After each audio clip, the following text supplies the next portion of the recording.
Hi everybody, welcome back. Oi, the few days off made me lazy and the heat does not help.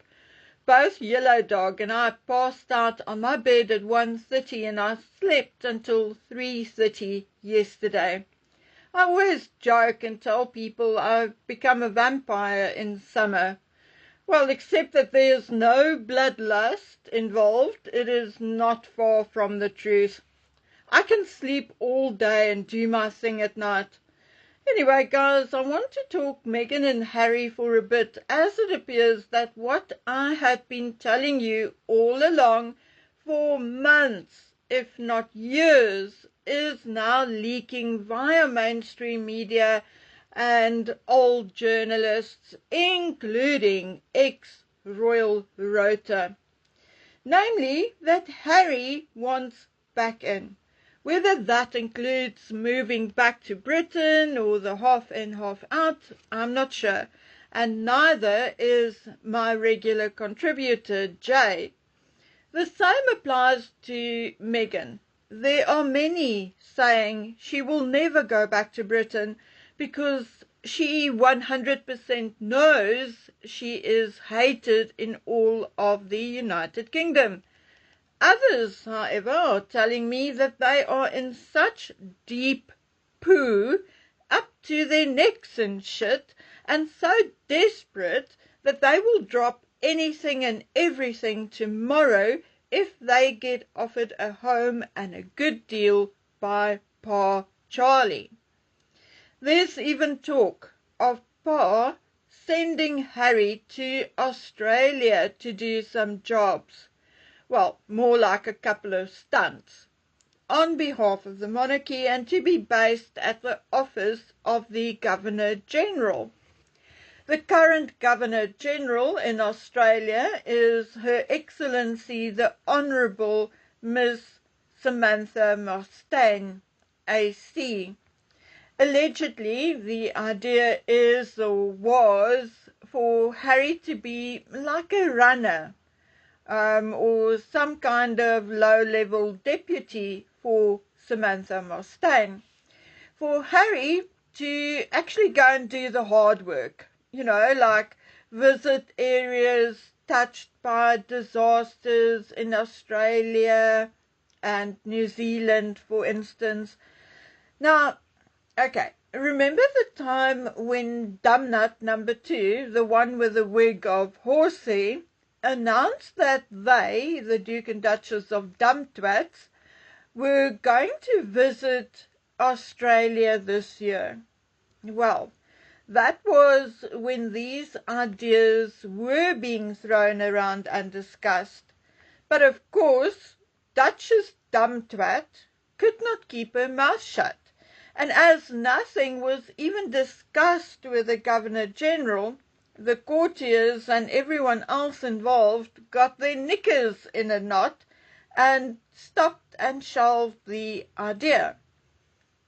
I also heard a rumor that at the time it was said to Harry that if such an opportunity should ever arise again, it would be best he leaves the missus in California, because at a certain point she has now ticked off the majority of humans in the majority of countries.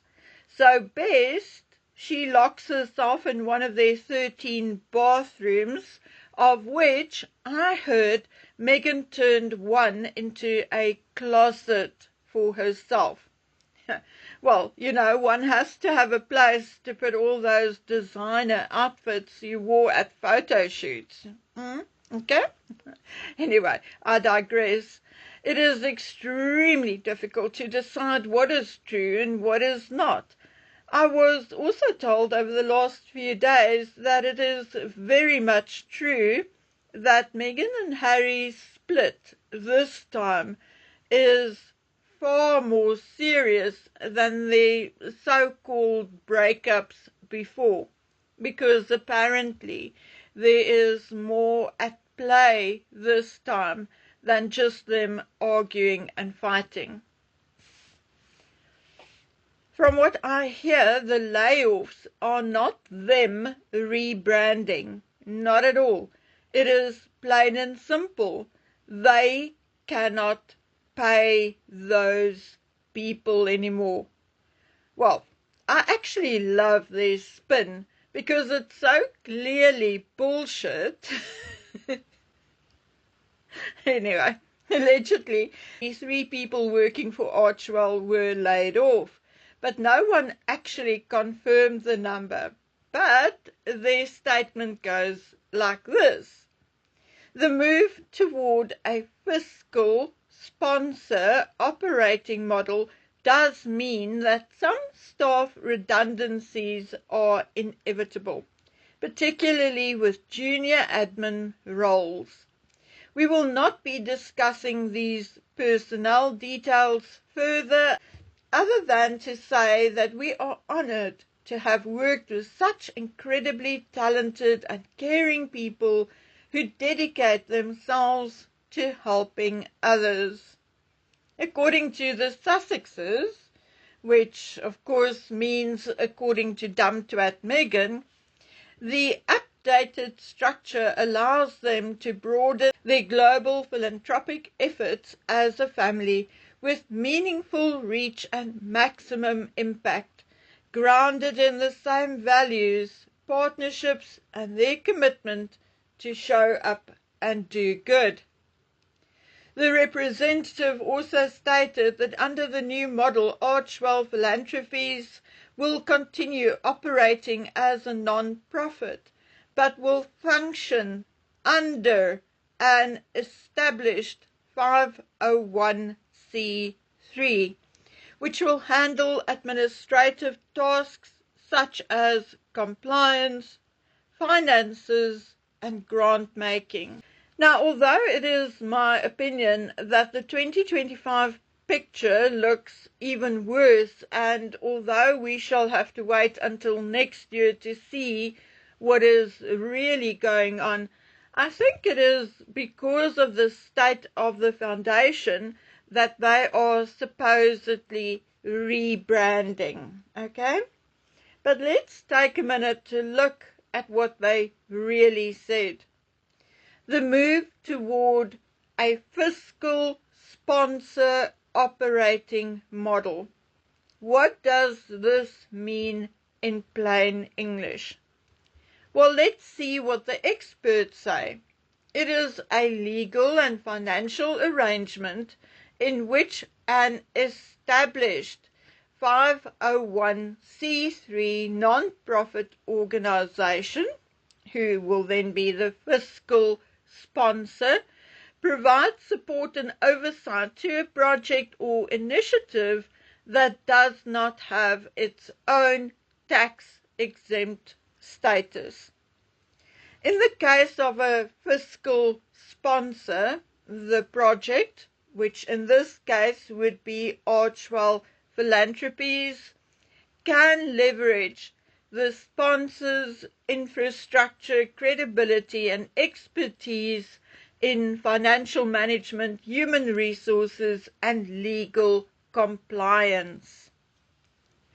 So, in light of the fact that they also retrenched personnel, it is my opinion that someone is bailing them out.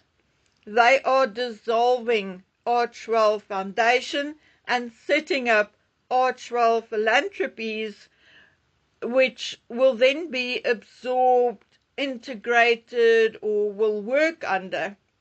I don't know the correct terminology. But if I look at what was sent to me, it does sound like a Model A comprehensive sponsorship, where Archewell Philanthropies will become a fully integrated project within the sponsor's own legal entity, their 501c3. If true, then the sponsor assumes full legal and financial responsibility for all Archewell Philanthropies operations, assets, liabilities, and employees. And I mean, this makes absolute sense because neither Harry nor Meghan have any real clue as to what it takes to run a charity. And I'm talking about the nuts and bolts of it. The spending and the accounting, the bookkeeping, the budget, and so forth. Okay, my dear friends, so before I continue to bore you with all the bullshit coming from the Sussexes, let me tell you this for a fact. Employees laid off were told Archewell was closing down. Okay? They were not told anything about restructuring and such bullshit. So that would make sense if someone else is now basically taking over the Archewell philanthropies and Archewell Foundation was completely dissolved, okay? But if not, if it is just a restructuring, then it's quite likely that we may see labour disputes against the Sussexes in court in 2026. I can also tell you for a fact that the King is 100% aware of Harry and Meghan's financial and marital status, and it is absolutely 100% true that he's doing what he can to lure Harry back to England. I believe that the King's number one wish would be for Harry and his children to return to England. His second choice would be for Harry alone to return. And then if there's absolutely no other choice, then I think he is even prepared to accept Harry, the children, and Meghan back. Now, I honestly do not give a rat's backside what anyone else have to say. I will stick to my opinion that Charles wants Harry back, and that his media and PR office will, when given the opportunity, work on uplifting Harry's image. To date, it has not really worked, but maybe in 2026 it will. And I want you to keep this in mind before I continue. Then I also heard that Meghan had even admitted to a split between herself and Harry and the possibility of a divorce, although she did apparently add that if she could get her wish, there would not be a divorce. Okay, so I'm not going to even guess that scenario. We'll see about that in the future. But I am going to give you my opinion. I did have a look at Archewell Foundation's financial statements, and it does not look good. But I'll do a completely separate video on that, because I can see the problem and why they changed from a foundation to a philanthropic endeavor. And I shall discuss that in another video, okay? All I'm going to say for now is the fact that they spent more than they received is not really the issue, as they had a huge reserve the previous year, 8 or 9 million if I remember correctly. The main problem is how the money was spent, on what it was being spent, and the fact that so little came in 2024. Now, if so little came in 2024, I wonder whether they actually got any donations in 2025. So if I am correct, then I wonder who the sponsor is. Could it be Victoria Jackson and her husband Bill Gussie? Is Archewell Philanthropy going to operate under the Gussie Jackson Charitable Foundation? Or could it be that they will be operating under Charles's, the King's Foundation USA. Now, I tried, but I cannot find anything right now. But we will find out. It is inevitable, even if we have to wait until next year's filings. So whether we find out in the next few weeks or by this time next year, we will definitely know. Things are really not looking good for Harry and Meghan. Over and above the many personnel who could not work for Meghan, there are now these who were laid off as well. And then there's Meredith Maines, the 11th publicist, who decided that her time has come to leave. That alone does not look good. And many people are realizing that there's something wrong. Very, very wrong. And most of us are guessing that Meghan Markle is the common denominator and likely the problem. But that is not all. There's also the fact that this is the 4th charitable rebranding in 7 years. First, they were part of the Royal Foundation alongside William and Catherine. But that did not work out, mainly because of how Meghan treated staff. Then they established the Sussex Foundation, which they had to give up when they decided to walk away from royal duties. And then they established MWX, which only lasted a few days because it was just a sort of a bridge for the money from the Sussex Foundation. And then there was the Archewell Foundation. And now that too is gone.